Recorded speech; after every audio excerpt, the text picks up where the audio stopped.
The cane came down before she finished the word. Nora Callum still had the envelope in her hand, paper folded 3 times, edges worn soft from being opened and closed in her apron pocket across 4 days of travel.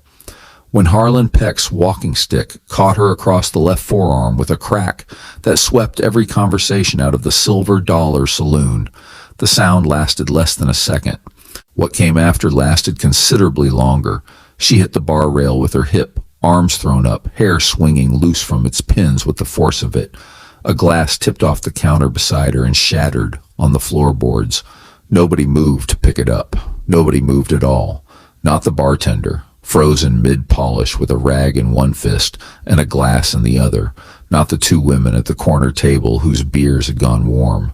Not the 4 men around the card table who had lifted their eyes at the exact moment of impact and now held them there, not knowing where else to put them. Not Deputy Silas Morrow, propped against the wall like he'd been painted into that position years ago and never given a reason to leave it. Nora didn't go down. Her boots stayed planted on the rough floorboards as if the soles had taken root in the space of a second, but the blow had driven her sideways into the bar and she stood there a moment, looking out the saloon's side window at the main street of Redstone Creek with its red October dirt, its horses tied to the iron post. The apothecary across the way with the door standing open, and had to recognize the copper taste in her mouth before she could turn back to the man who had hit her. He stood 2 yards away, the cane still raised, not cocked for a second strike, but suspended in the afterthought of a man who has just closed a door and not yet lowered his arm. 52 years old, a well-pressed linen suit the color of dry grass, a trim mustache, eyes of a pale blue that, in other circumstances, could have been mistaken for warmth. Nobody in that saloon did anything. Nobody opened their mouth. Nobody pushed back a chair, except one man at the back of the room. If you want to know what happened next, if you want to know what a retired outlaw did when no one else in Redstone Creek had the nerve to move, stay with us until the end. Subscribe to the channel and hit the bell so you don't miss a single episode. This story goes all the way through. At the back of the Silver Dollar Saloon, pressed against the darkest wall in the room, there was a table that everyone in town knew belonged to Colt Dryden without needing a sign to confirm it.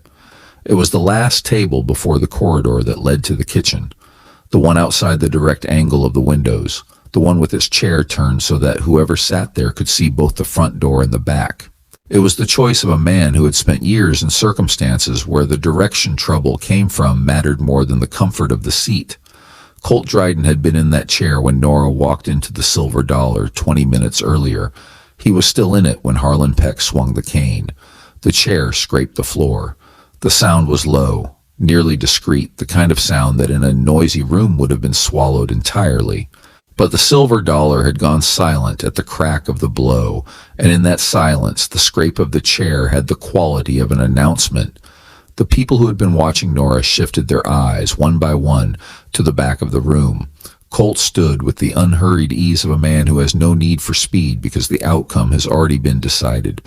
He was tall enough that his head cleared the saloon's low ceiling beams by 2 fingers, and he had the kind of presence that didn't require volume to fill a space. The quiet density of certain large things that exist with their own specific weight that you feel before you see. Black hair with a single white thread at the left temple that had arrived ahead of schedule, a scar that ran from his jawline to the base of his neck like a seam sewn in a hurry, a leather coat that had been through enough to lose its shine and acquire the texture that comes from years folded over saddles, from nights slept in without being removed, from situations he had walked out of without walking out whole. His right hand moved to the holster at his hip. He drew. Not fast, not the theatrical snap of a man performing. Slow and absolute, the way a man moves when he has made a decision and wants everyone in the room to understand that the deciding is finished. The revolver came up level, hammer back, barrel pointed at the center of Harlan Peck's chest. His arm was steady. His eyes were steady. The only thing in his face was the calm of a man who has aimed at worse things than this, and waited longer than this, and is entirely prepared to do what the situation requires. The entire room went still in a different way than before. Not the stunned stillness of shock, but the held breath stillness of people watching something with consequences. "Mr. Peck," Colt said, and his voice came out low and without urgency, the kind of voice that doesn't need to rise to reach every corner of a room because it doesn't compete with any sound. It simply occupies the silence that's available. "You just put your hands on a woman in my establishment." Harlan Peck had the kind of confidence that grows in men who have spent years being the person who carries the stamp. He turned to face Colt with an expression that tried to be contempt and landed closer to calibrated irritation. "This is none of your business, Dryden. Everything that happens in this saloon is my business." Colt didn't move the gun. "You're going to walk out that door right now, or you're going to be carried. Your choice. The lady isn't part of it." Peck looked at Morrow. Morrow was studying his own hat with the focused attention of a man who had found something genuinely interesting in the leather brim.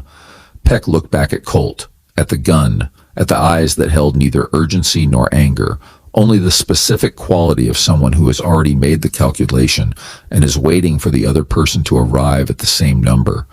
And then he assessed the distance between what he wanted to do and what it would cost him. He walked. He said nothing on the way to the door. He moved with the posture of a man concluding a meeting that was still in progress, not a defeat, just a rescheduling. The door banged shut behind him hard enough to rattle the bottles on the back shelf. The bartender set down the glass he'd been holding. Someone at the card table laid his hand face down on the felt. Nora Callum let the air out slowly through her nose, folded the envelope back to the size that fit in her apron pocket, and turned to face the man who had stood up at the back of the room. She saw him up close for the first time with her left arm still throbbing and the bar rail's edge printed into her hip. Colt had crossed to her without hurry, as if the entire saloon weren't tracking him with their eyes. He stopped 3 paces away and close enough for conversation, far enough that she didn't need to adjust her footing. "Are you all right?" he asked. "I'm standing," Nora said. He considered that for a moment, giving it the weight it deserved. "That's an answer." She had amber eyes, the specific color honey takes when the glass is thick enough to deepen the light, and wore her dark brown hair pinned with copper clips that always seemed on the verge of giving up, with strands escaping across her face that she made no effort to replace. The hands holding the envelope had calluses at the fingertips, not the kind from hard labor, from digging or scrubbing or hauling, but the specific kind that comes from holding a pencil for hours without stopping, from running a ruler across graph paper, from adding columns of numbers in poor light until late in the evening. She was the daughter of James Callum, who had been the finest bookkeeper in Colfax County before dying of typhoid fever in February of that year. Nora had learned the trade before she learned to ride.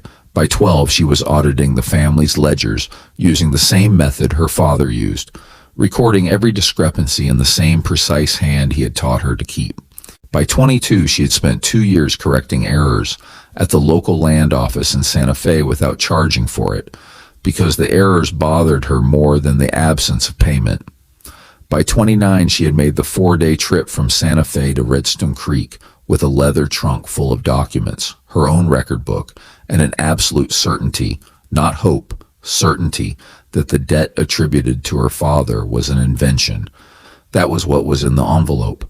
The collection letter bearing the Redstone Creek Land Office stamp, the document stating that James Callum had, during his lifetime, borrowed $480 from Harlan Peck, registered creditor, and that failure to repay would trigger the transfer of the Callum property to the creditor through legal process already initiated. She knew it was false because she knew her father's handwriting, the way she knew her own. She knew how he formed a capital G with the loop closed before completing the vertical stroke, knew that he crossed his sevens with a horizontal bar that no one else in the family used, knew the rightward tilt of his script increased when he was in a hurry and leveled off when he was copying something that needed to be exact. The signature on the document was plausible to anyone who had never watched James Callum sign anything.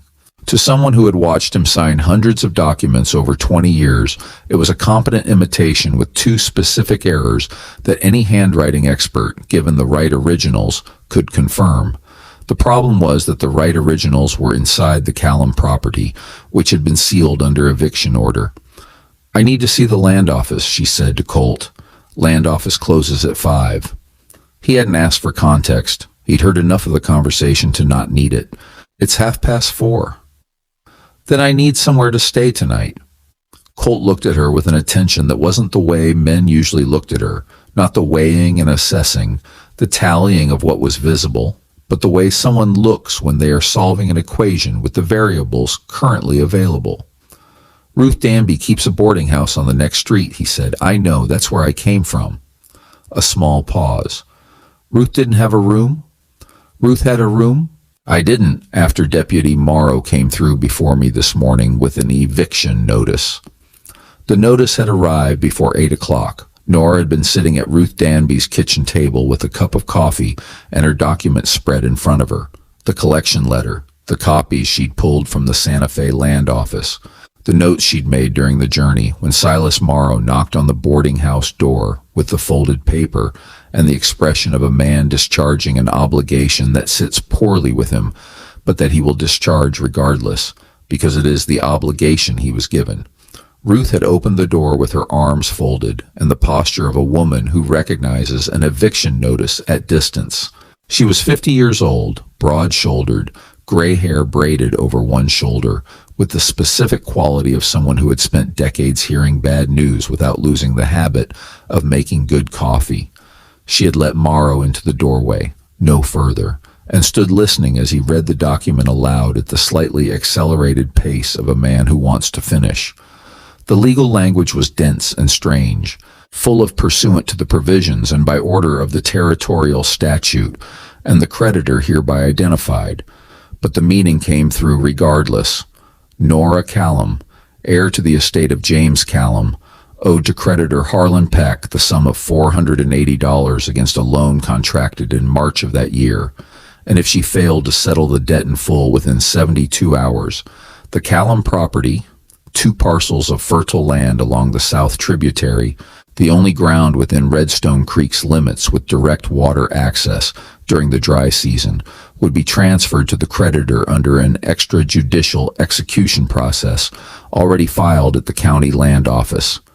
"March," Nora had said in a voice completely without inflection. Morrow had blinked. "The document says March." "Yes. My father died on the 8th of February. She set her coffee cup down with great care. "March of which year?" "Of 1883. "This is 1883. "Yes. My father died in February of 1883. Morrow had looked at the paper as though expecting it to say something different.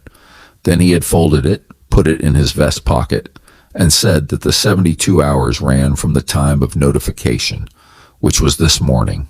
She had until the same hour of the day after tomorrow. Ruth had closed the door before he finished turning around.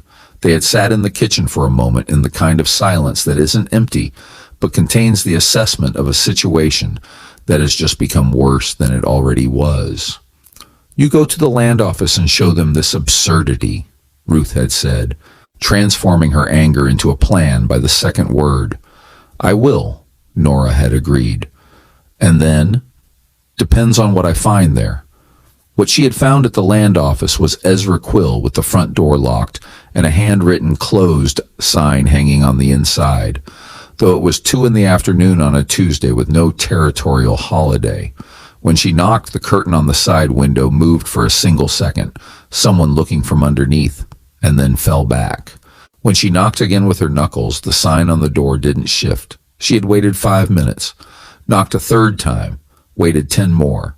Ezra Quill had not opened up, so she had gone to the Silver Dollar, because the Silver Dollar was the one place in Redstone Creek where Harlan Peck would need to pass through to reach anyone he needed to persuade. And because she had heard at Ruth's boarding house that the saloon's owner was not the kind of man who took instructions from the mayor, what she had found at the Silver Dollar was Harlan Peck already there, as if he had known she was coming. The saloon cleared slowly after Peck left. Not all at once. People finished their drinks, traded half words, drifted out through the front door with the quiet urgency of people who prefer not to be in a place where something just happened in case something happens again. Within 20 minutes, it was only the bartender, Morrow, who had stayed propped against the wall with his hat in his hands without ever having done anything, and Colt back at the corner table. Nora hadn't left. She was sitting at a table near the window with the envelope open in front of her, reading the document for the 6th or 7th time with the futile hope that the numbers would reorganize themselves into something that didn't mean what they meant. They didn't reorganize. The bartender brought a cup of coffee without being asked and set it in front of her with the practical kindness of someone who doesn't know what to say but knows that coffee is neutral and almost always welcome. She thanked him with a tilt of her head. Morrow left last, hat jammed down to his ears, and the posture of a man who doesn't know whether he is leaving or retreating. The door swung shut. Ruth arrived 40 minutes later. She pushed the door with her shoulder the way a person does when they've pushed it 1,000 times, swept the room with her eyes until she found Nora, walked to the table with the speed of someone who has no urgency but also no time to waste, and pulled the chair across and sat. "Heard there was noise," she said. "There was," Nora confirmed. Ruth looked at her left arm, the forearm where the cane had landed. The sleeve pushed up slightly at the wrist where Nora had checked the skin. Nothing broken. A welt developing along the bone, deep purple against the pale inside of the arm. "He hit you with the stick," Ruth said, not a question. "He did." Ruth's jaw set in the way of a person storing something to deal with at a later time when she had the proper equipment for it. "I have a room at the boarding house, but Morrow might come back with more papers. If Peck has decided he wants that property before you can talk to anyone, he'll use whatever he has." "I know." "Then maybe you shouldn't be there tonight." It was Colt who solved the lodging question from the table beside them, not inserting himself into the conversation formally but occupying the adjacent silence. He leaned forward with his elbows on the table and said, at a volume that reached both of them and no further, "I've got an empty room here, behind the kitchen." Nora looked at him. "It isn't charity," he said before she could take the word. "My bartender left last week, and I need someone who can close the cash box without taking $3 out of it first. You do that, the room is yours while you sort this out." "I've never closed a saloon cash box." "Can you do arithmetic?" "Better than anyone in this town." "Then you can close a saloon cash box." He stood, went to the bar, and came back with a key ring that he set on the table between them, in the neutral space, not pushed toward her, not held back for himself. $3 a day, room with a lock, nobody in your hallway after 10 at night. Nora looked at the keys, then at him. There was something in that look she was measuring, not distrust exactly, but the careful assessment of someone who needs to confirm that what they're seeing is what it appears to be. "Nobody," she repeated, with the tone of a person confirming terms, not questioning them. "Nobody," he confirmed. She picked up the keys. The room was at the back of the Silver Dollar, past the kitchen and before the barrel storage where the beer kegs were stacked to the ceiling. It was a small space, a bed, a chair, a dresser with a drawer that locked, which Colt had already unlocked before showing her the room. But it had what mattered: a bed with a new mattress, a dresser with a drawer that latched, and beneath the window a narrow oak writing desk with space enough for 2 open books side by side. The window faced east. That was the detail she noticed first, before the bed, before the dresser, before anything else. An east-facing window in Redstone Creek meant direct morning light, coming in at the low horizontal angle that fell across any flat surface, and made the difference between reading a column of figures without error and reading the same column with your eyes straining until they ached.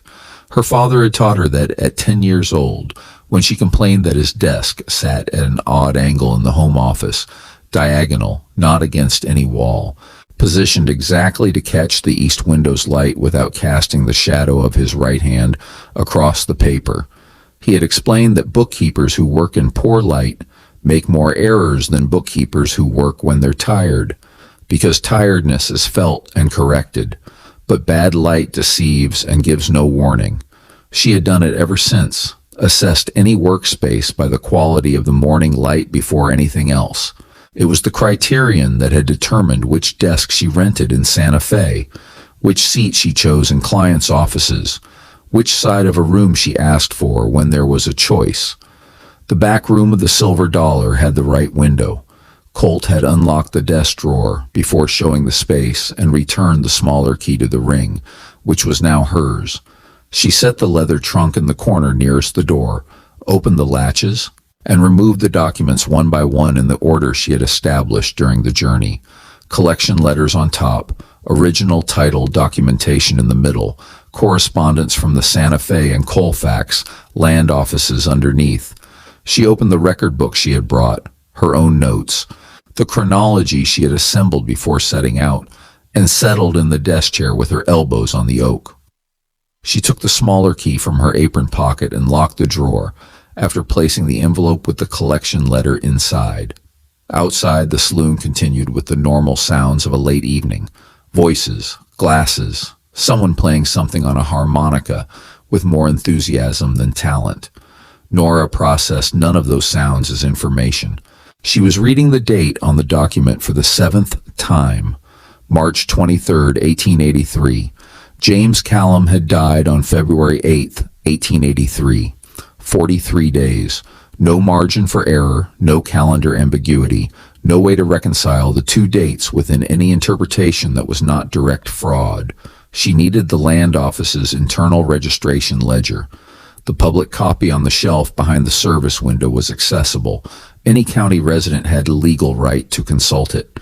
It wouldn't be enough to prove the fraud on its own, but it might show something. She needed to go in the morning before the land office opened to the public, arrive when the service window was required by territorial law to be unlatched, and examine the book before Ezra had time to react. She closed the record book, turned down the lamp, and lay down with her boots still on. It was 6:30 in the morning when the night shift bartender went out the back door, and Nora took his place behind the bar. Colt had said the cash box was closed after the last customer left and before the bartender went home, which in practice meant between 11 and midnight. She had stayed up, worked the ledger books he had left on the counter, and found what she found. Not just the day's receipts, but a 3-month pattern that took 80 minutes to surface and 5 to confirm. The night shift bartender had been subtracting 80 cents a night, not from a single line, but distributed across 2 categories where the daily variation attracted no attention. She had transcribed everything in a cash report on a single sheet of paper, column by column, with the total underlined twice. At 7 in the morning, when Colt came down from the back stairs, with his hair still damp from cold water and his coat over his arm, the only time she had seen him without the holster, she placed the report on his table and stood on the other side waiting. He read it. He read it slowly with the attention of a person following each line, not scanning. When he reached the underlined total, he stopped. "My previous bartender did this in 2 days," he said. "Your previous bartender was subtracting 80 cents per night from the whiskey rounds and compensating on the beer line so that the daily totals closed on the surface," Nora said. "They closed, but only on the surface.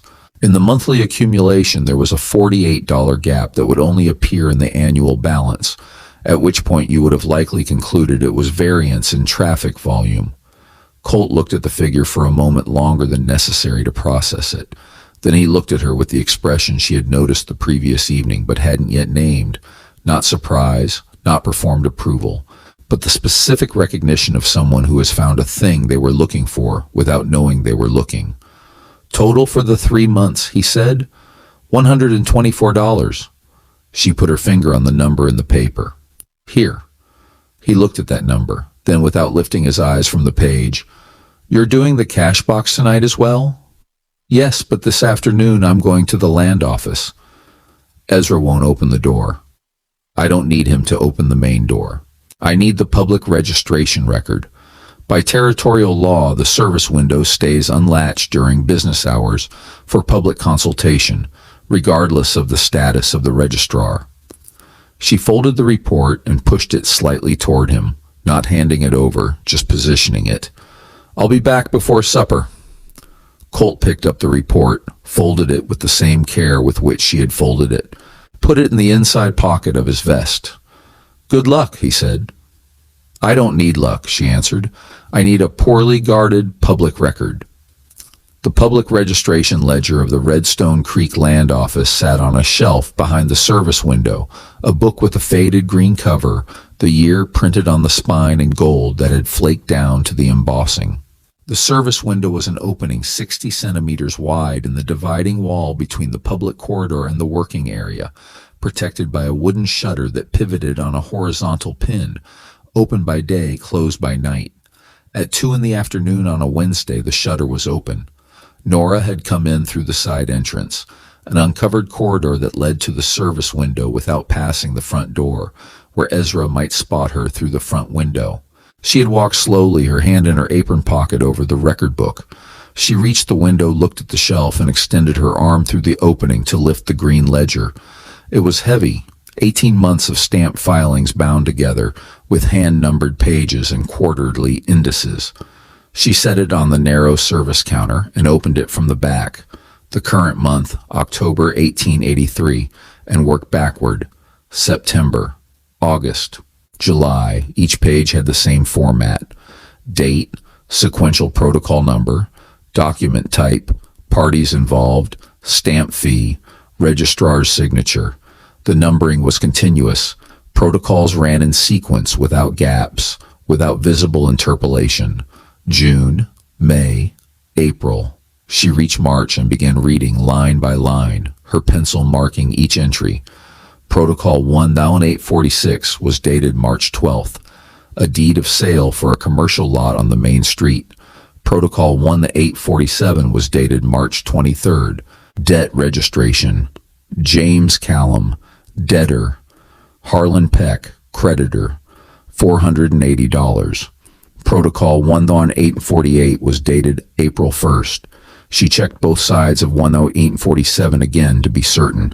Then she turned back to February and located the last protocols of that month. The protocol that closed February was 1931. The first protocol of March was 1933. Protocol 1832 did not exist anywhere on any page. She turned slowly through all of March looking for 1832. It wasn't there. She went back through February, not there. She checked January for completeness. No 1832 anywhere in the ledger. There was only 1047, which should have been the 17th document filed in March by the sequence logic, but which by the arithmetic of the actual sequence had a number that corresponded to no real position in the calendar of filings. The document had been numbered to appear as if it had been created in March, but the sequence revealed it had been inserted afterward, given an artificial number to occupy a slot that did not exist in the real flow of registrations. She closed the green ledger, returned it to the shelf with care, exactly where it had been, opened her record book and transcribed the numbers while they were still fresh. 1831, 1832, absent. 1833, 1846, 1847, 1848, with the corresponding dates and the gap marked with a bracket. She left through the side entrance without making noise. That night, after the saloon emptied and the new bartender was finishing his last round of cleanup, she went to Colt's table with the ledger notes in hand. He was working the previous month's balance sheet. There was always a balance sheet, she had noticed, as if the numbers were company for him, the same way they were for her. He looked up when she stopped across the table. She placed the notes on the wood between them. "The protocols don't align," she said. Colt set down his pencil and looked at her, not at the notes yet, at her with the attention that had become, over 2 days, the thing she most recognized in him, the quality of someone who listens with their whole body without making it about themselves. "Walk me through it," he said. She walked him through it. Slowly, in the order it had happened, February's sequence closing at 1831, the jump to 1833 at the start of March, the total absence of 1832 on any page, the 1847 dated March 23rd, with a numbering that corresponded to no real position in the calendar of filings. Colt listened without interrupting. When she finished, he was quiet for a moment, not the silence of someone with nothing to say, but of someone processing before responding. Does this prove the document was tampered with? He asked. On its own, no. It's a sequence anomaly. It could have more than one technical explanation, though none of them clean. But it's the first crack. She put her finger on the notes. If I can get the land office's internal processing ledger, not the public copy, the book where Ezra records the intake of each document before he stamps it, I'll have the actual creation date of 1047. What was submitted for processing? By whom? With what supporting documentation? She paused. The problem is Ezra won't hand me that book. No, Colt agreed. You know him. I do. Then you know what's happening to him. Colt picked up the pencil he had set down and began a slow movement with it between his fingers, not writing, just rolling it. The gesture of a man considering how much of a thing needs to be said. Ezra Quill has a daughter in Tucson, he said, his voice lower than usual, not from caution, but from weight. Married 6 years, 2 children, the oldest is 4. Her husband worked the railroad, worked until last week. He was let go. No notice, no explanation, no inquiry, just told he wasn't needed anymore. Nora went completely still. The railroad that let Ezra's son-in-law go, she said, her voice working through the thought as she spoke it. Does it have any connection to the rail spur that's planned to run through Redstone Creek? The spur that's planned to run across the land with water access to the south tributary, Colt confirmed, his voice absolutely flat. The only ground with water in 60 miles during the dry season, the only parcel the railroad needs to make the route viable, the route a company out of St. Louis has already paid for access to. He set the pencil on the table. Peck sold the access before he had it. He needs the Callum land to make good on the contract. The whole map organized itself in Nora's mind with the clarity of a column, arriving at the correct total. Peck had sold to the railroad. To deliver, he needed the Callum land. To take the land legally, he needed a debt. To have the debt documented, he needed Ezra. To have Ezra, he needed something Ezra loved more than his own position, his daughter's family. He's frightened, she said. He's completely paralyzed, Colt said, and he's too ashamed to leave the house. But the internal record still exists. She looked at him directly. Ezra couldn't destroy the internal processing ledger without destroying the sequence of every other document he's ever stamped. Titles, contracts, property records for the entire town, including the ones that protect Peck's own interests. Destroying the book would be the clearest possible confession. The record exists, and Ezra knows that if I find it, the scheme is finished. Colt was quiet for a longer beat this time. Tomorrow morning, he said, I'll go talk to Ezra. I'm coming with you. He opened his mouth and then closed it without saying what he'd been about to say, which she had learned in 2 days was the Colt Dryden equivalent of a considered objection, found wanting and set aside. I'm coming with you, she repeated, this time without the interrogative. She didn't need rising inflection for a statement of intent. Vera got there ahead of both of them. Vera was 24 with red hair that responded to the saloon's lamplight differently depending on the angle, sometimes the color of old copper, sometimes nearly yellow. She had worked at the Silver Dollar since she was 18 and had developed, across 6 years of hearing conversations without appearing to hear them, an understanding of the town that didn't depend on any single source. Information came to her through accumulation, a fragment of conversation here, a detail there, the combination of who was seen with whom at what hour, and she assembled it with the naturalness of someone who had been doing puzzles her whole life. The morning after, at 7:30, she knocked on Nora's door with a steaming cup of coffee in her right hand and information in her left. Ezra Quill, she said when Nora opened the door, hasn't left his house in 3 weeks. He gets groceries from Ruth Danby's youngest boy, who delivers to the back door on Tuesdays and Fridays. He's been seen at the windows twice by people passing, but both times for less than a minute, like someone checking whether the danger is still outside. Nora took the cup. Thank you. There's more.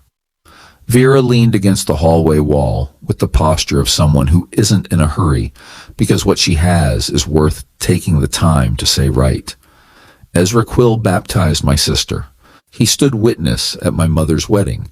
He spent 40 years stamping the most important documents in everyone's life in this town: births, deaths, properties, contracts, and there was never a complaint about a document of his that wasn't resolved the same day. She looked at Nora directly, with no intermediary. He is a decent man who did an indecent thing because someone found exactly the right pressure point. That doesn't make him the same as Peck. I know that, Nora said. Then know also that if you go there intending to compel him, he'll close the door.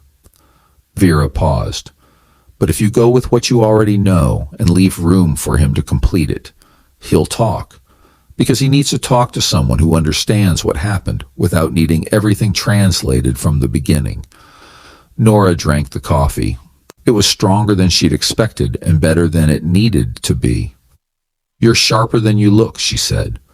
Everyone in this saloon is sharper than they look, Vera answered, with the quiet satisfaction of someone not making a compliment to herself, just stating a fact. Including you.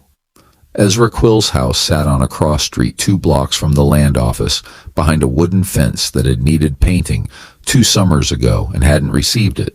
The fence was upright, but the paint was peeling off in curls, showing the darkened wood beneath.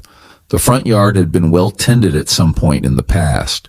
There were still visible lines where the beds had been, and a climbing vine on the gate post that had been growing without direction since someone stopped pruning it. The front window had its curtain drawn, but there was smoke coming from the chimney. Colt stayed outside the gate. Not from hesitation. It was an arrangement they had established on the way over, with few words that the conversation with Ezra would work better with one person than 2. Nora went through the gate, walked to the door, and knocked with her knuckles, 3 times, firm, without urgency. Silence. The curtain on the side window moved for a second, lightly, as though someone had touched it for a moment and pulled back. Nora waited. Knocked again 3 times, the same rhythm. After an interval long enough that she had begun to formulate a third approach, there was the sound of a bolt sliding on the inside, and the door opened. Ezra Quill was 72 years old and had aged in a way that wasn't chronological, not the gradual aging of someone who passes through years, but the abrupt aging of someone who has carried something too heavy for too long. His shoulders had curved inward in a way that was not just posture, but containment, as though his body was trying to occupy less space than it was entitled to. Eyes of a blue that had been vivid before now held the specific quality of someone who is awake when they would rather not be. Miss Callum, he said, not from surprise, from inevitable recognition, the way a person sounds when they finally hear the knock they knew was coming. Mr. Quill. She didn't ask to come in. She stood in the doorway with her hands in her apron, a completely non-threatening position. I already know what happened to Protocol 1 that it ain't 32. He went absolutely still. I know the date was backdated, she continued, in the same voice she used to read columns of figures aloud, clear, without the inflection of accusation. I know the number was inserted out of sequence. The public record shows the gap. She paused for a moment. I'm not here to report you. I'm not here to threaten you. I'm here because you're the only one who can confirm what I already know, and because I have the impression that you haven't slept a full night since you stamped that document. He opened his mouth, closed it. My father, she said, taught me that a false entry contaminates every entry around it, that you cannot have an honest ledger with a dishonest entry in the middle, that the dishonesty is like moisture in wood, it spreads in both directions. She looked at him steadily. You have been carrying a contamination that was not yours for months, and you know that is true. The silence that followed had a different texture than the ones before it, not the silence of a person who will not speak, but of one who is arriving at the edge of speaking. The internal record exists, she said. I'm not asking you to hand it over now. I'm not asking for anything you're not ready to give. I'm asking only that you tell me you haven't destroyed it. Ezra Quill closed his eyes for one complete moment, both of them at the same time. not from exhaustion, but from something that looked like the specific relief of being understood by someone who doesn't need everything translated. "It still exists," he said. The voice came out lower than she had expected, like something that had gone a long time without being used. "Thank you," she said. She told Colt that afternoon after the saloon was in the rhythm of early evening and the new bartender was beginning his setup. She came in through the back, through the kitchen, and arrived at Colt's table with the updated notes. He listened. Then he was quiet for the kind of interval she had learned to read as active processing. "Will he testify?" Colt asked. "I don't know yet, but the record exists and he didn't destroy it. That's the second piece." She opened the record book to the page where she'd transcribed the protocols. "The third needs to be my father's account ledger." Colt looked at her with the expression of someone following and waiting for the landing point. "The debt document carries my father's signature," she explained. "I know it's false, but a court won't accept a daughter's testimony as proof of signature forgery, even if the daughter knows the father's hand better than he knew it himself. I need a document with enough of my father's writing that an expert can make a comparison." She set the pencil on the table. "The only document with that volume of his handwriting is the working ledger he kept at home, which was inside the property when it was sealed. You couldn't get in." "I couldn't, but Ruth Danby knew my father. They were close friends. She told me that when I arrived. I need to ask her whether she knows where he kept his working books."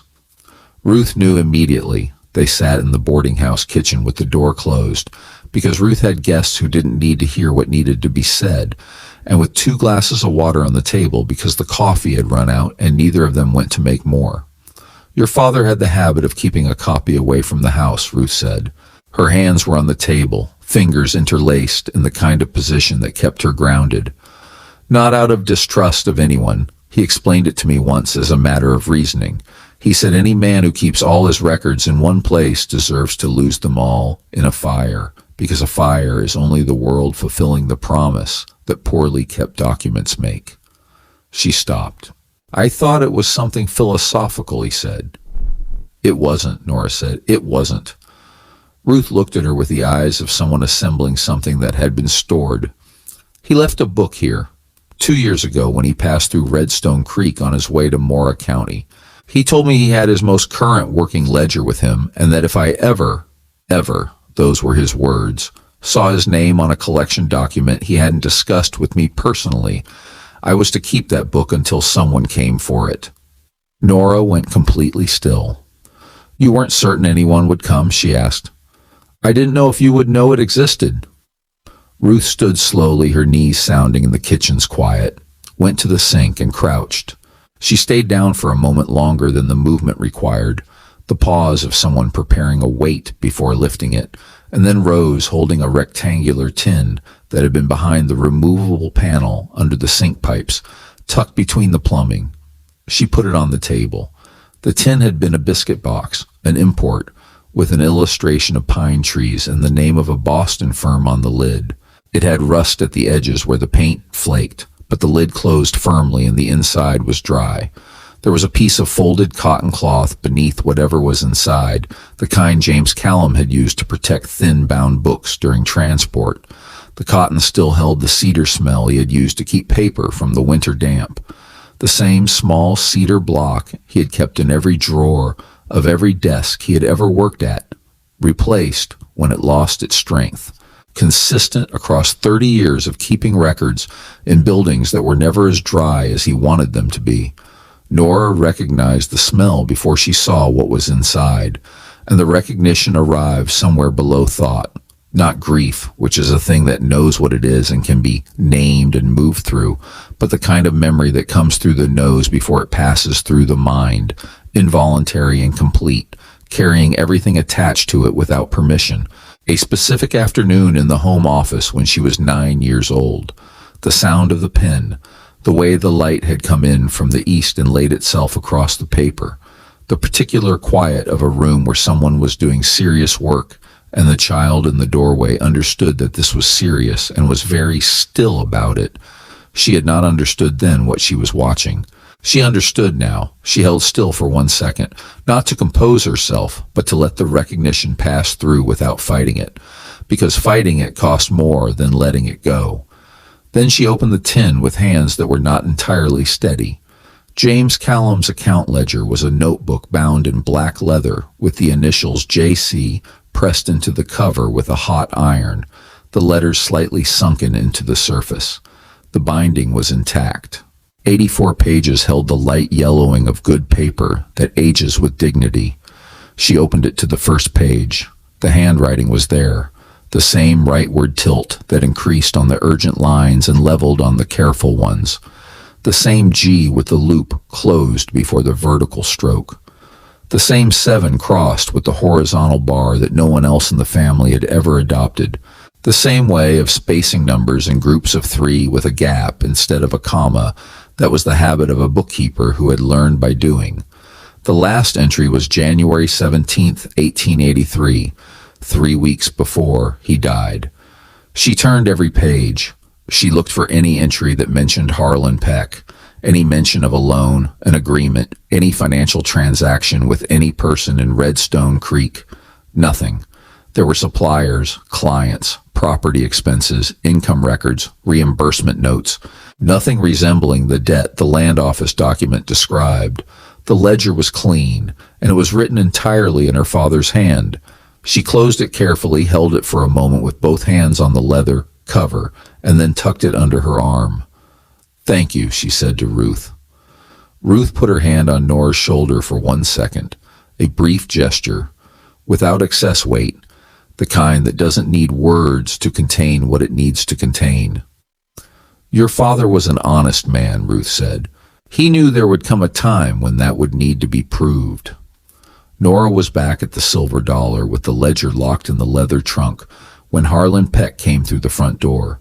It was not supper hour. It was 4 in the afternoon, the saloon in its early evening rhythm, 6 clients scattered around, and the new bartender arranging the back shelf for the night.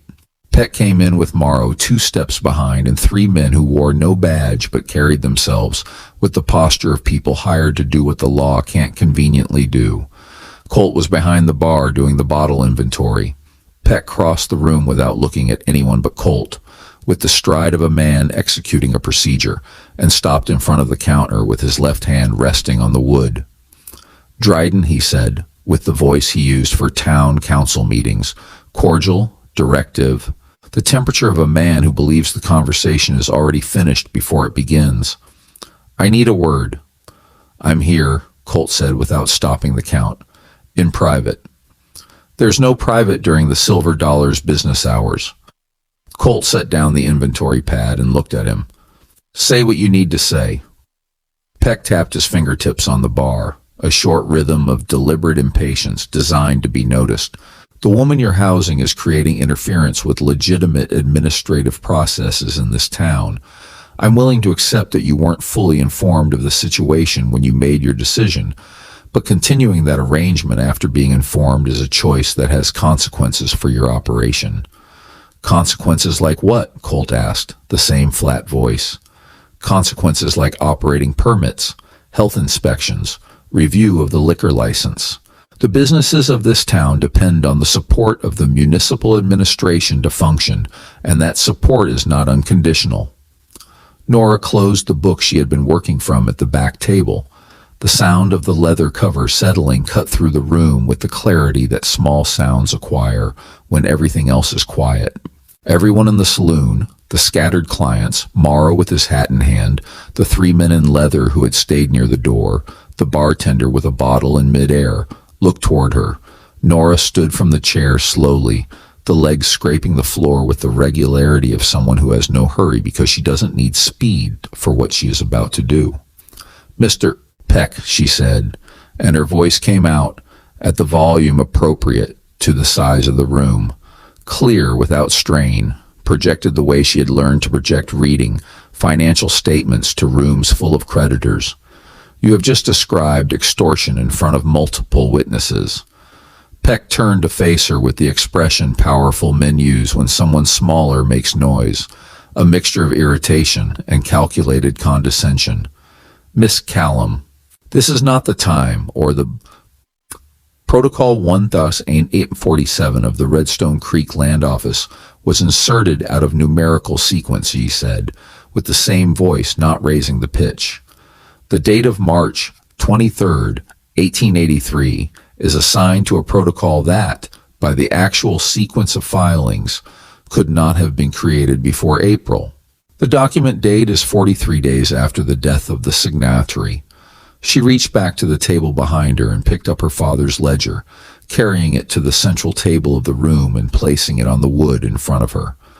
This is the original working ledger of James Callum, with the final entry dated January 17, 1883. There is no record of any financial transaction with you or with any entity associated with you on any of its 84 pages. The saloon was completely still. This, she continued, constitutes the third independent proof that the document registered at the Redstone Creek Land Office as the basis for the execution process against the Callum property is fraudulent. You came here today to pressure this establishment's owner into removing me from Redstone Creek before I present this documentation to Judge Hargrove when he arrives next week. She held Peck's gaze without breaking it. I am not leaving, and you have just done that in front of witnesses who can confirm it happened. The silence after this had a specific quality, the quality of a space in which something has been said that cannot be unsaid. Peck took one step toward the center table, not toward the ledger, toward her. From behind the bar, Colt moved. He came around the end of the counter without hurry, the leather coat moving with him, and when he reached the near side of the central table, he stopped and drew. The same deliberate, absolute motion as the first night. Hammer back, barrel level, the gun pointed at Peck's chest. The same steady arm. The same eyes that held neither hurry nor anger, only the quality of a decision already made and a patience sufficient to wait for the other side to arrive at the same conclusion. There's nothing left here for you this afternoon, Colt said. The three men in leather looked at the gun, looked at Colt, looked at Morrow. Morrow was examining his hat with the deep concentration of a man who had found something genuinely compelling in the stitching along the brim. Peck stood motionless for a moment, the kind of pause of a man taking inventory of what he brought against what is in front of him and arriving at a number he doesn't like. Then he turned and walked. This time he didn't bang the door. He closed it with the deliberate quietness of a man who has decided that his next move will not be announced in advance. That was more frightening than the noise. The saloon held its quiet for a full 10 seconds after the door closed. Then gradually the sounds returned. Someone at the card table picking up the hand he'd put down, the bartender resuming the bottle arrangement on the back shelf, a low murmur from the two clients near the front window who had watched the whole thing without appearing to watch. Nora stood beside the central table with her father's ledger in her hands and the specific exhaustion that comes not from exertion but from sustained precision over a long time. The three-point presentation she had just delivered had been assembled across 10 days of methodical work, and she had delivered it without a note, every number in order, because the numbers were in the right order inside her and had been since the moment she found the gap in the protocol sequence. She looked at Colt. He had returned the gun to the holster with the same deliberate economy with which everything he did was accomplished. He was looking at her from beside the bar with an expression that she was beginning to read with the same confidence with which she read a well-kept ledger. The expression was sparse, but everything it contained was accurate. He'll come at it from another direction, she said. Tonight, Colt agreed. The documents are here. I know. Then he already knows that burning my original room at Ruth's won't accomplish what he needs it to accomplish. She put the ledger back under her arm. Which means whatever he does tonight is about something else, sending a message, reducing Ruth's resources, making people in this town understand the cost of helping me. Colt said nothing. He didn't need to. She went back to the desk at the far table and opened the ledger to the section she had been reviewing, but she did not immediately read. She sat for a moment with her hands flat on the open pages and looked at the east-facing corridor toward the kitchen, in the direction of the room with the window and the desk that had been given to her not as charity but as a transaction, and thought about the specific quality of a person who creates conditions for work and then does not insert himself into the work. After a moment, she began to read again. The fire started after midnight. Nora wasn't sleeping. She was at the desk with the window cracked, rereading the protocol notes for the third time when the smell arrived. Not the smell of a fireplace or a cigarette, but the different smell of dry wood that is caught without intention of stopping. The kind that carries a chemical urgency the nose identifies before the brain supplies a word for it. She opened the window fully and leaned out. The sky above the roof lines to the east held a glow that was not from any lamp. It was the orange-red brightness that climbs when combustion has passed, the point of simple containment, the kind that pulses rather than flickers. It was in the direction of Ruth Street. She came out of the room with the ledger under her arm, a bookkeeper's reflex, protect the original first, and ran down the hallway, through the kitchen and out the Silver Dollar's back door, crossing the alley at a full stride. When she turned the corner onto Ruth Street, the roof of the boarding house's left wing was fully involved. It was the wing that had held her room, the room that had been hers for 2 nights before Morrow came with the notice. It was empty now, empty for 4 days, thank God, but the old dry timber of Redstone Creek's buildings caught like newsprint, and by the time Nora rounded the corner, the roof on that side had already opened up, sending a column of orange light into the October sky. Ruth was on the front walkway in her nightgown, arms around 2 guests who had made it out, an older man in sleeping clothes and a younger woman with a shawl thrown over her shoulders.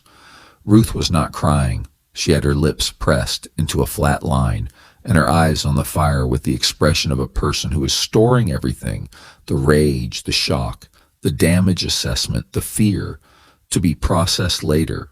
Because right now there were practical things to be done. Colt arrived 2 minutes later with a bucket and 2 men from the saloon who had heard the noise. Others came from the street, men with buckets, a woman with a wet blanket, the apothecary owner from across the way. There was a water pump on the corner 50 yards out, and the line formed with the improvised speed of a nighttime emergency. The fire was contained before it reached the boarding house kitchen. But the left wing was gone. Walls still standing but burned to the texture of charcoal. The roof entirely collapsed, the corridor with its 3 rooms reduced to smoking debris. Nora stood beside Ruth until the last bucket brigade dispersed, and Ruth had persuaded her 2 guests to take the rooms in the intact right wing. Then she stayed a while longer after Ruth went inside, looking at what remained of the left wing with the kind of attention that was not contemplation but inventory. 3 rooms destroyed, wing structure compromised. The roof would need to be entirely rebuilt. 2 of the exterior walls would need shoring before reconstruction, or they would present a risk to the adjacent foundation. The access corridor between the wings would need to be sealed during the work to keep the right wing habitable. She estimated the cost by reflex, timber, labor, roofing material, a minimum 6-week window before the structure would be safe for occupancy again. There was no way Ruth could cover this with what she had in her operating account, not in the middle of the season when the boarding house needed guests to function. There was work to do before anything else, and there was a testimony to collect before the window of opportunity closed. She slept for 3 hours, was up before the sun. The next morning she went back to Ezra Quill's house. This time she knocked harder, not out of anger, but out of the determination of someone who no longer has the time for the previous rhythm. Ezra opened before the 3rd knock. Nora went in without waiting for an invitation, went to the sitting room, and placed the documents on the side table in the order of the evidence.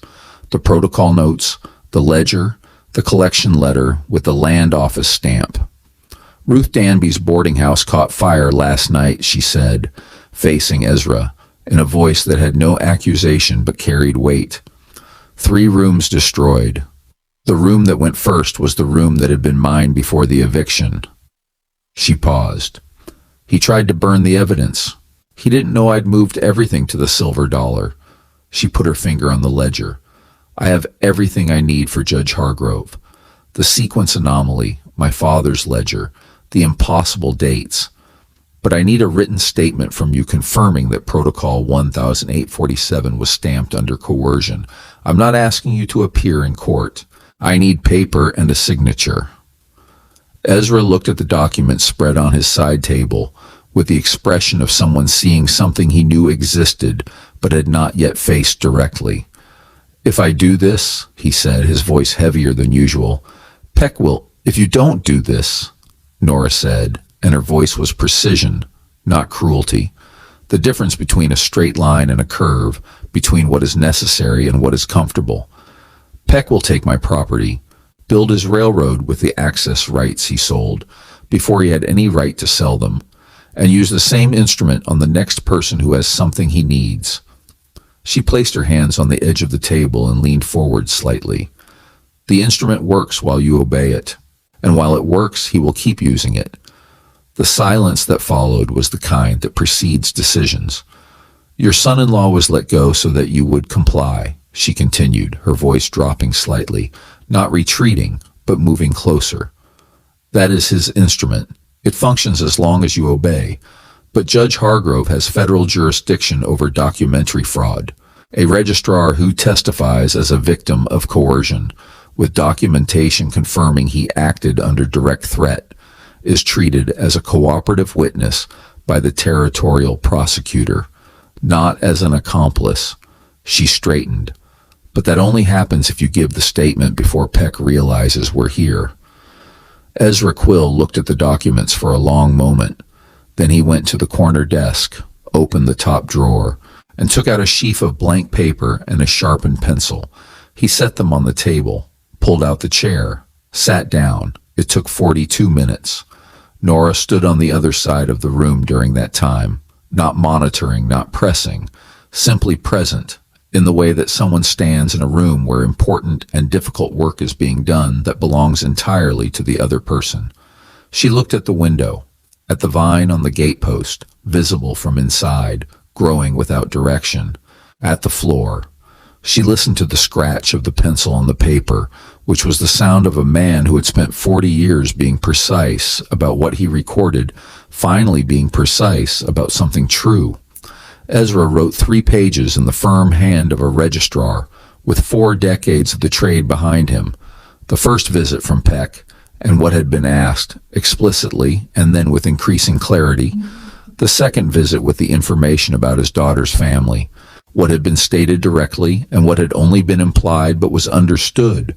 The third visit when the document was brought in for processing, already prepared, already filled, needing only the stamp, the specific date, the number he had assigned it and why the number was not correct, and the weight he had carried from that morning forward, which he described without drama and with the specificity of a man who had kept precise records his whole life and could not stop doing so, even when the record was his own accounting of a failure. When he finished, he read all 3 pages back, then signed them with the same signature he had placed on thousands of documents across 40 years of service. He dated them, folded them in half, handed them to Nora. "I did this late," he said. "You did it in time," she answered. And it was true. The difference between the 2 things was exactly what she was holding in her hand. Colt was waiting outside. He had come with her. He hadn't gone in, had stood on the walkway with his back against the fence, watching the street, but he was there. When the door opened and she came out with the documents under her arm and the expression of someone who has just closed the last column of a long table, he read it in a second. "He signed?" Colt asked. 3 pages, she answered. They walked back to the silver dollar side by side, the early morning sun still low and lateral, making the shadows long on the red dirt. The distance between them was the same as it had always been, close enough that conversation needed no volume, separated enough that each occupied their own space fully. But there was something in the way he walked when she was beside him. The width of his steps had adjusted slightly, not by calculation, but by the unconscious physics of 2 bodies that had learned each other's rhythm across days of shared work. She noticed it the way you notice something you weren't looking for, like a number in a column that shouldn't be there, which only appears when you're looking at something else. She filed the observation where she kept details that needed more time. Judge Marcus Hargrove arrived in Redstone Creek the following Tuesday, as was customary on his monthly circuit through the New Mexico territory. He tied his gray horse in front of the temporary court the county maintained for his visits, a back room in the feed store, furnished with a table, 2 chairs, and the territorial flag hung on the wall, and was received by Deputy Morrow, who had spent the past 5 days with the expression of a man being divided cleanly in two. Nora arrived with the documents at 8 in the morning, 30 minutes before the opening hour. Hargrove was a man of 60 with a white mustache and the habit of reading legal documents with his brow furrowed and his fingers interlaced, as if the paper might escape if he didn't hold both sides of the table. He read everything: the protocol analysis, James Callum's ledger with its 84 pages of entries and no trace of any transaction with Peck, Ezra Quill's deposition. He read in silence, reread the sections that needed rereading, and then sat looking at the table for a moment with his fingers still interlaced. "Miss Callum," he said, with the voice of a man who had spent 40 years weighing words before using them, "the documentation you present constitutes aggravated documentary fraud, coercion of a public official, and attempted illegal property execution by means of a fraudulent instrument." "Yes, sir," she said. "The 72-hour deadline for the property transfer expired 2 days ago." "It did," she confirmed, "but it expired without the execution process being completed, because the legal window for judicial contestation with presentation of evidence is 90 days from the date of the proof, and the proof is being presented now within the territorial window." Hargrove looked at her with the attention of someone verifying that the legal interpretation is correct, and concluding that it is. "Your father was a bookkeeper," he said. "Not a question." "He was." "Well," he opened the court register he had brought in his saddlebag. "The title to property remains in the name of Nora Callum. The execution process is void and without effect, retroactive to the date of its filing." He wrote the order. "As for Harlan Peck, I am issuing a warrant for arrest on charges of documentary fraud, coercion of a public official, and additional charges that the territorial prosecutor will develop with greater specificity." He closed the register. "Deputy Morrow will execute the warrant." In the narrow corridor outside, where Morrow had been listening through the door Hargrove had left ajar from the habit of a man who doesn't conceal what he does, there was a silence of a specific duration. Then the sound of boots adjusting on the floorboards. Morrow arrested Peck that same afternoon. There was nothing dramatic about the sequence, the ordinary procedural texture of a thing long anticipated finally arriving. Peck was at the mayor's office when Morrow knocked, the warrant folded in the inside pocket of his coat, and when he opened the door, Peck was behind his desk with a stack of papers that had the look of things that no longer carried the authority they once had. The two men looked at each other across the desk with the history of the past months between them like a physical object that neither had named and both had been navigating around. Peck said it was a fraud. Morrow said it was a warrant bearing Judge Hargrove's stamp and the seal of the territorial court. Peck said he had resources to contest it, that there were people in the territorial government who understood the importance of infrastructure development, that there were larger interests at stake than the sentimentalities of a dead man's daughter. Morrow said the warrant was valid and he was required to execute it. Peck said he had done what was necessary for the growth of this town, that in 10 years when the railroad was running and Redstone Creek was a proper city, people would understand. Morrow said he needed Mr. Peck to stand up from the chair. Peck said Morrow would regret this. Morrow said nothing. He waited for Peck to stand, walked him to the door, and applied the handcuffs with the professional care of someone executing something he had waited too long to execute and was doing correctly now that he had the chance. Not roughly, not with ceremony, just correctly, the way a thing is done when it finally has the right to be done. Before they left the office, Morrow stopped in the doorway and looked back at the mayor's chair, at the nameplate on the wall with Harlan Peck's name in gold letters, the kind of letters that cost money to have made and were meant to last. At the framed photograph of Redstone Creek taken in 1879, hanging slightly crooked on the wall above the filing cabinet, showing a street with mud and possibility, and people who had come with the idea of building something. He had worn this badge for 6 years under this man. He had done things in those 6 years that he did not intend to stop thinking about, simply because the man was now in handcuffs. But he had also done this. He walked out. No one who saw that exit could describe precisely what it held, but no one who saw it needed to ask whether the chapter was closed. Nora spent the next evening at the writing desk in the Silver Dollars back room for what would be the last time. Not because she was leaving. She had decided to stay, and the decision had the solidity of something that had been tested sufficiently not to need revisiting. But the desk had served its purpose for this phase, and there was different work waiting at the property that had been recovered. She sat with the documents organized in front of her. Judge Hargrove's order, the copy of the arrest warrant. Her father's ledger returned to the tin box with the lid closed, and spent time she didn't measure in minutes looking at the east-facing window. The window was still there. The narrow alley outside still had its usual quiet. The light that would come in the morning was the same as always. There were other things she was examining in that quiet, and they weren't paper. The sequence of 2 weeks arranged itself in memory with the logic of a well-built table, each entry connected to the one before it, each decision following from the evidence available at the moment, each piece arriving in the right place not by accident but by work. Ruth had risked the boarding house sheltering the documents. Ezra had risked what remained of his standing by signing the deposition. Vera had passed along information she hadn't been asked for because she understood it was what the situation required, and Colt had stayed. The difference lived in that last word, and she had spent days understanding precisely why it mattered. He had not resolved anything for her.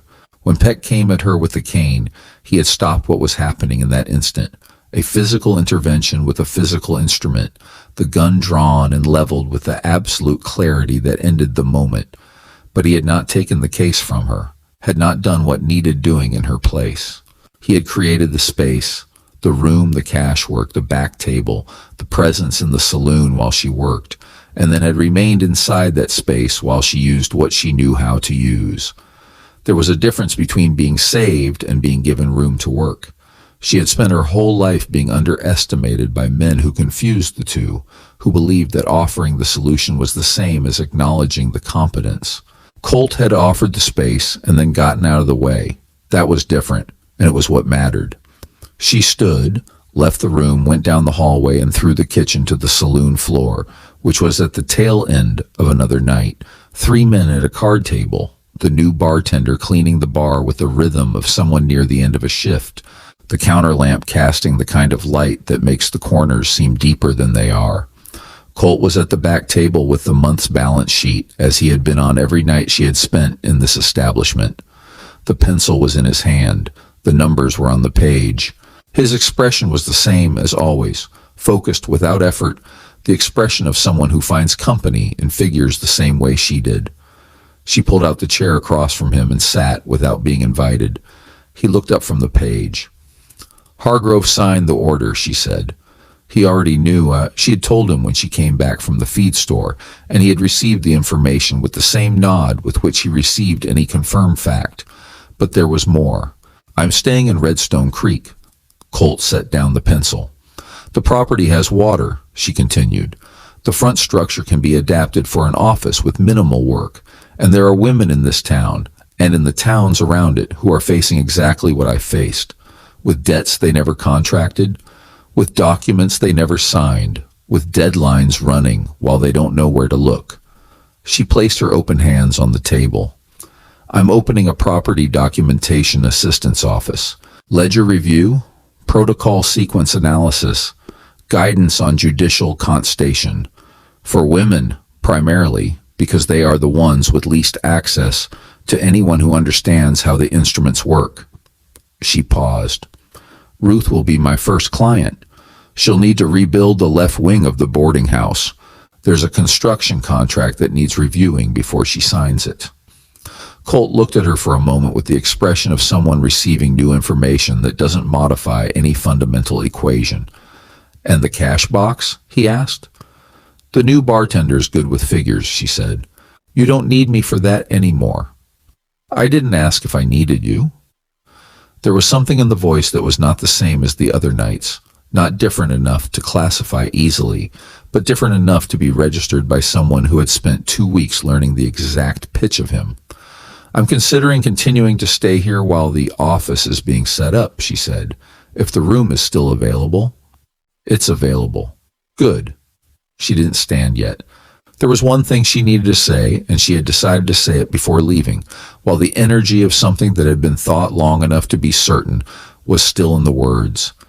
There's something I need to name, she said. Colt waited with the full attention that was his manner of listening. You didn't save me, she said. Her voice was completely direct, not hard, not distant, but precise in the way that only genuine precision can be. When Peck came at me with the cane, you stopped what was happening in that moment. When he came back with his men, you drew the gun and held the room. But you didn't resolve anything for me. You didn't take the case. You didn't do in my place what I needed to do myself. She held his gaze. You stayed. You stayed while I worked, stayed while the pieces came together, stayed when the outcome was uncertain. That is different from saving. It is different from what most men do when a woman needs room to use what she knows how to use. She paused for 1 second. That matters to me. I wanted you to know that I understand the difference. The silence that followed held the quality of something spoken that cannot be unspoken and does not need to be answered immediately. Colt was quiet for a moment that had texture and temperature. I know, he said finally. I know that you know. She stood from the chair. Good night, Dryden. He picked up the pencil, positioned it over the balance sheet, but he didn't write anything for a stretch of time that lasted longer than it needed to. Good night, Nora, he said. The sign arrived from Santa Fe 3 weeks later, on the same mail that had brought the original estate documents. It was cypress wood with the letters burned in low relief, the kind of work a good craftsman does when he receives an order with specific instructions about letter size and spacing proportions. Property Documentation and Land Assistance Services, Enon N.A. Callum. Nora hung it herself, with a hammer and 2 iron nails, above the front door of the structure that had been her father's. The morning sun fell directly on the cypress, and the burned letters held the kind of contrast that didn't need paint. Ruth Danby arrived at 8 in the morning with a folder of documents under her arm, and the expression of someone who has finally found the right place to put a problem they have been carrying alone for too long. Nora made coffee. She opened the new record book, black leather cover, blank pages, the first line waiting the way the first line of any honest ledger waits, with patience and without judgment. She wrote the date at the top in the hand she had inherited from her father, along with everything else.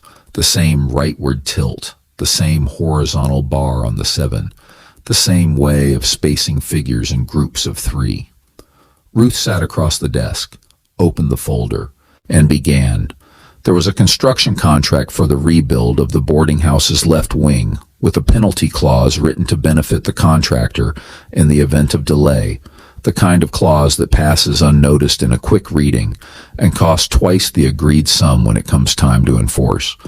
There was a secondary possession certificate the land office had issued with an incorrect lot number that needed to be corrected before it could be used as collateral, and there was a boundary question between the boarding house and the adjacent lot that had been informal for 20 years and needed to be formalized before the new owner of the adjacent lot decided that informality was convenient for one side only. Nora listened to all of it, made notes in sequence in the record book, opened the first working page and began. It was the kind of work she had been born knowing how to do, not because it was easy, but because it was the work that transformed incomprehension into clarity, that took the monopoly on understanding away from those who held the stamp. There were women in Redstone Creek and in the towns around it who needed someone who knew how to use the instruments and was willing to teach while using them. She was willing. That afternoon, when she closed the office and crossed town back to the Silver Dollar, she went in through the front door. There was no envelope in her hand, no urgency in her step, none of the weight of evidence that needed to be maintained.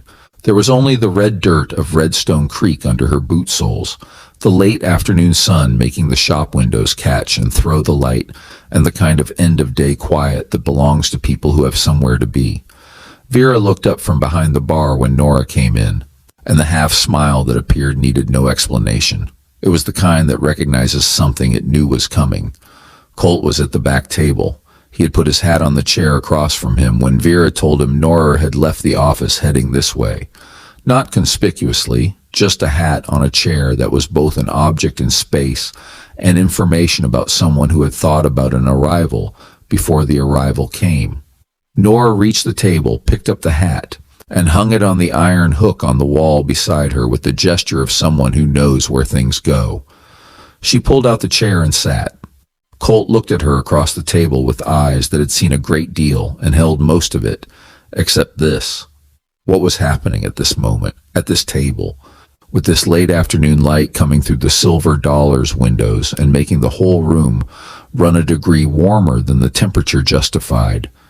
How was the first day, he asked. 3 cases, she answered. 2 debts with clauses written to favor the creditor and 1 title with an incorrect lot number. She put her elbows on the table with the ease of someone who is in the right place to do exactly that. I'll need a second desk when the case load grows. There's one in the storeroom, he said. I know. She looked at him with the amber eyes that took in the lamplight and held it. You kept it. It wasn't for anyone. And now it is. He didn't answer. But he didn't look away either, and there was nothing neutral in that. There was only the recognition of 2 kinds of precision that had found, in the same space and through the same work, that they were compatible in a way that didn't need to be named in this exact moment to be real. Outside, Redstone Creek continued with its late afternoon sounds. Tied horses at the rail, voices carrying from the open doors of the dry goods store and the apothecary across the street. The sound of Vera setting glasses on the bar with the rhythm of someone doing work she knows by heart and takes genuine pleasure in. A sound that was, Nora had decided over 2 weeks of listening to it, one of the more honest sounds a building